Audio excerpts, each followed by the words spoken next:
Welcome to my transparent watercolor paint along in at Brandywine. This is part 1, the introduction.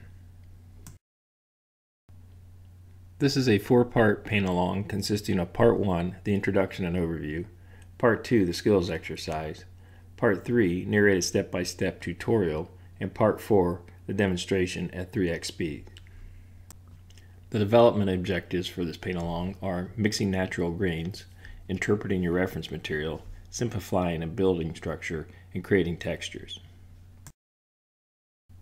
The materials used for this paint along include 2 8x10-inch sheets of 140-pound cold press watercolor paper, a variety of brushes. These are the colors I used: royal blue, sap green, pyro red, rose madder quinacridone, ultramarine blue, manganese blue, sepia, and I used Halloween orange. But you could use any orange, or you could substitute any colors that you might have on your palette for most of these colors.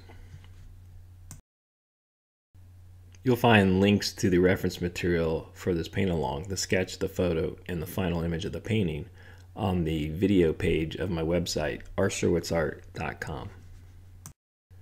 If you have questions about my material, you can refer to the studio page of my website, rserwitzart.com. And if you have specific questions, you can email me at contact@rserwitzart@gmail.com. I hope you enjoy this paint along.